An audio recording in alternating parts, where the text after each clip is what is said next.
Hello health champions! Maybe you're one of those people who are still on the fence about intermittent fasting. Or maybe you just want to understand it a little bit better. Either way, my goal here today is to help you see how incredibly simple intermittent fasting really is. And by the end of this video, you will know for sure that you can do it too. The first rule of intermittent fasting is to know that you're already doing it. Because fasting is simply the time that you're not eating. So all of us are fasting between meals, right? The only question is, how long is that longest time period during a day? And a lot of people are afraid of missing a meal.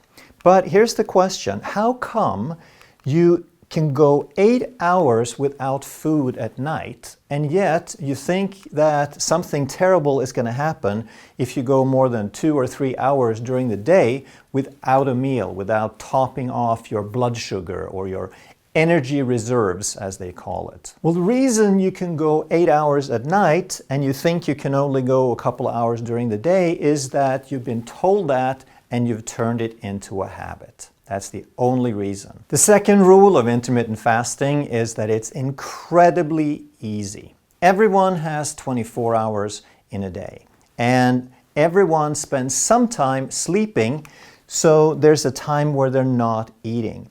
And if you wake up at 6 or 7, then you probably have breakfast, and then you probably eat every few hours throughout the day. So for a lot of people, that means you're eating for about 15 hours, and there's about 9 hours that you're not eating. Now that is already a form of intermittent fasting. That is already time-restricted eating. But you can extend that time period. You can increase the benefits very, very simply. All you have to do to start is you have breakfast a half hour later.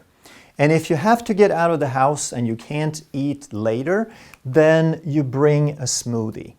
And then after 30 minutes, you start consuming your smoothie. And what's going to happen a lot of time is that you forget about the smoothie and you get several hours into it, maybe all the way to lunch, before you realized you didn't actually have anything. And then you can start shrinking the feeding window from the other direction also, and you have your evening snack 30 minutes earlier. So now you shorten it by 1 hour. And as your body gets used to that, it's going to be so simple, so easy to keep that going, to push that window a little bit shorter every day, that you're not even going to think about it. You're not going to miss it. And if you give that some time, give it a couple of weeks, give it a month, give it 2 months, doesn't really matter. But if you keep it going and you just listen to your body, then you will change some habits. And before you know it, you will be down to maybe having 2 or 3 meals in a 6-hour period. Or you can have a little bit longer depending on what your body is telling you. We'll talk more about that. So maybe 2 meals in a 6-hour period, maybe 2 or 3 meals in an 8-hour period. Now the thing with intermittent fasting is that just like a lot of other profound things, it appears too simple. And part of human nature doesn't like it to be simple, because then how could we have missed it all along if it was that simple? But the fact is, it is that simple. The third rule of intermittent fasting is to know that it is only hunger. Now this isn't going to happen nearly as much as you think, especially if you follow the schedule that we just talked about. But hunger is only a physical sensation. It doesn't mean that your body is in danger. It doesn't mean that you're going to die or that something is wrong. And furthermore, we have to put it into a context. That if you have hunger, but you know why, then you don't have to worry. It's sort of like a workout. You're in the gym and you're running that last rep, and the muscles are swelling and they're burning and they're hurting, and you never felt better. You're so happy, you're so proud because you pushed yourself, you got that great burn, that unbearable pain. But it's in that context it makes sense. If you're sitting at your computer and your muscles start burning like that, you should be worried. Like, you should go get some help right away. That means something. But in that context, it's a good thing, right? And I'm not saying that you're going to be super hungry, but if it happens, then don't worry about it, because you know your body has it under control. And there's also a difference between true hunger, and that means you have the feeling that, hey, I think I'll eat something soon. But you don't have the need. You could go another hour or another 2 hours until it becomes convenient, which is very different from cravings. And this is people saying, oh my God, I feel terrible, I'm dying, I'm unfocused, I'm dizzy, I'm lightheaded, I have to have something. That is completely different. That is not true hunger. That is a physiological imbalance. Rule number 4 is that intermittent fasting restores balance. When we have weight gain, which is a rampant problem, it's an epidemic all over the world, weight gain is an imbalance between in and out in the body. And we've been told now for a while that it's about calories in, calories out. But it's not that simple. It's about why do we engage in that behavior? Why do we eat more and more? And the answer has to do with hormones and insulin in particular. Whenever we eat food, insulin goes up because insulin takes blood sugar into the cell where we can use some of it for the time being and we can store the rest for the future. Now, when we eat frequently, now we're going to trigger insulin frequently. And if we do that often, the insulin is not going to have time to come down between meals, which means we push it higher and higher and higher.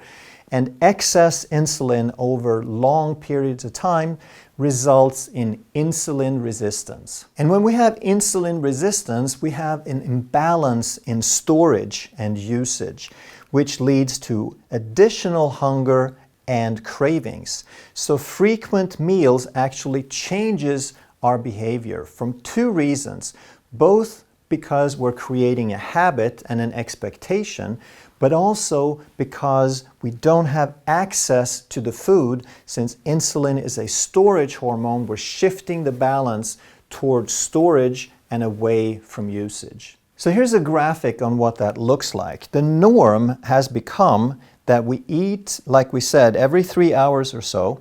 And what this means then is that after the last meal, we still have a period of time where insulin is high because we're processing that food, which means that there's really only 6 hours every day that we allow insulin to drop. So we're bringing up insulin 6 times a day, and it stays high for 18 hours, and there's only 6 hours that we're allowing it to drop. Now compare that with the other model we talked about, where you compress that feeding window down to about 6 hours.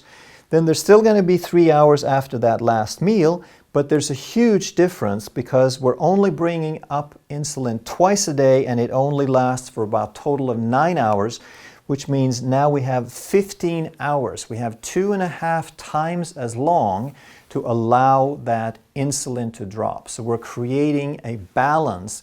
We're restoring balance between storage and usage. Rule number 5 is that intermittent fasting is very, very safe. But even so, you'll probably come across some advice warning you about the dangers. And one thing they often bring up is they call it an eating disorder, because on the surface it could look like bulimia to them. That bulimia is when someone has an unhealthy emotional relationship to food. They feel very, very guilty about food, and they deprive themselves, and then when they can't stand being deprived anymore, now they compensate with excess. And they say that intermittent fasting will mimic this behavior and drive this, and nothing could be further from the truth. In fact, when you start intermittent fasting, then you create a healthier relationship to food. You reduce cravings, you reduce hunger. We're also warned about dehydration. They say that when you eat less, that you forget to drink. Well, my experience with myself and hundreds of other people is the opposite, that when you reduce the food, then you're more likely to carry around a water bottle. You're more likely to have an extra cup of tea or coffee or some other drink. And then they say that you will be hungry, you're going to suffer from low energy, you have mood swings and irritability, and you will also raise cortisol because it's very stressful for the body. Well, it's not entirely untrue, but it is probably going to happen much less than you think if you do it gradually. And it's only because we're trying to change a pattern, a habit, and an expectation in the body. So for a few days, 2, 3, 4 days maybe, you might have some of this, but then you'll have much less. This is only the body trying to get over a carb addiction where you have always been providing blood sugar every few hours, so the body expects it. And when you stop, it gets a little insecure, but it soon passes and then you're much, much better off. So what we really need to do is to compare the short-term discomfort to the long-term benefit. So if someone's an alcoholic, they're going to feel terrible if they stop drinking. But does that mean that the right thing is to keep drinking? I don't think anyone would argue for that. So if your body is addicted, whether it's for alcohol or to frequent meals or processed foods or sugar or carbohydrates, then the long-term solution is to stop doing that. And if you have a few days of discomfort, then it's going to be very worth it. And like I said, if you do it gradually, then you probably won't even notice. Rule number 6 is to understand that it's very natural. So often, like we said before, they'll call it an eating disorder. Anything that doesn't fit the norm, that doesn't fit what we're accustomed to, is called a disorder. Well, then 100% of our ancestors had an eating disorder, I guess. And as well as all of the animals of the planet, because nobody gets food at regular intervals 6 times a day. Now, how much and how often animals eat is going to depend on what they're designed for. So if they're designed to eat mostly water and fiber, if they eat grass and plants, then they're forced to graze all day. They have to eat 8, 10, 12 hours a day because the nutrient concentration and the energy is so low in that food, whereas other animals who eat more concentrated, more calorically dense food, like fat and protein, they typically eat once a day. So if we eat a little bit of everything, we'll end up somewhere in between. Rule number 7, it is very healthy. It brings down insulin, like we talked about. It brings down glucose. It brings down blood pressure. But then there's some other benefits as well, because it increases something called autophagy, which is a form of self-eating. When we're not stuffing things into the body all the time, then the resources become a little bit more appreciated. The body senses that it has to take better care of them. And as a result, it increases the recycling capacity, the recycling mechanisms in the body. So we're improving immunity, we're increasing growth hormone, which is muscle sparing, and we're also increasing fat burning. And as a result, of course, you will typically lose weight. But it's not about restricting calories, it's about reducing the number of meals, the time period that we're making insulin, because insulin is the fat storing hormone. When we address all of this, you get tremendous health benefits. And yes, you will probably lose some weight as well, but that's more of a bonus. Rule number 8 is that it's cheap.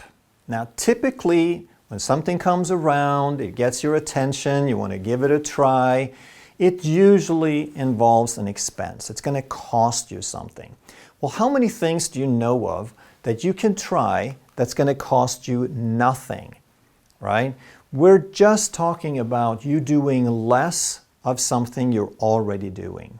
You're already eating, just don't do it as frequently. That's all we're saying. The only other thing I can think of is going for a walk. That's pretty inexpensive too, so try that as well. Rule number 9 is that intermittent fasting should be adapted to the individual. Everyone can do some intermittent fasting except infants because they are growing so fast. They're living off mother's milk, which is nature's way of dealing with that fast growth and that very particular food supply. So they're on their own schedule. There's no reason to restrict their feeding. But everyone else can do some form of time-restricted feeding. The question is, how restricted? That is going to be different for everybody, and that's what you have to figure out what's right for you. So if you're very, very thin, if you have a hard time putting on weight, if you're malnourished, if you're growing very quickly like small children, or if you're trying to grow for some reason, or if you're pregnant, you're growing something inside you, then you don't want to be very extreme in your restriction. But you can still get all the nutrients you need in 2 to 3 meals in an 8-hour period, or maybe a 10-hour period if you're extra hungry. But nobody needs meals every few hours, food every couple of hours throughout the day. And of course, children, some of them are still growing, and some of them are very, very picky eaters. Now, I believe that we would not get nearly as many picky eaters if we didn't give them sugar or processed foods or white food. Typically, what these kids will eat is sugar and white stuff. But the body has this amazing desire to survive. So if you feed these kids real food at regular times and they skip a meal, then they're going to be extra hungry for the next time. Their bodies are not going to let them perish, and you probably wouldn't have hardly any picky eaters. And other unfortunate children who have been given plenty of the sugar and the processed and the white stuff, they can develop obesity and type 2 diabetes before they even get into their teens. There are 8-year-olds who are type 2 diabetics because they've been overeating the sugar and the wrong stuff. So you don't want to restrict their food too much, not like an adult, but you can certainly restrict their time window down to 6 hours or so, because they have a metabolic problem that needs to be reversed. And in 2 square meals, they can still get everything that they need. And then there are those people who just have very, very stubborn weight. They may be obese or just moderately overweight, but their bodies are very stubborn. They have very stubborn insulin resistance. And it's been that way often for decades. Now for them, it may not be enough to do what most people do. They might have to go a step further to something called OMAD, which is 1 meal a day, and that starts making a difference for a lot of people. But some people have to go to 1 meal every other day. And that's not for everybody, but if everything that you try so far doesn't make a difference, then you might have to go a little bit further. And while that might seem a little extreme, it does tend to work for just about everybody. And as long as you eat real food, nutritionally dense food, you can still get all the nutrients that you need in that 1 meal. Rule number 10 is to understand intermittent fasting is liberating, because an eating disorder is when the food controls you.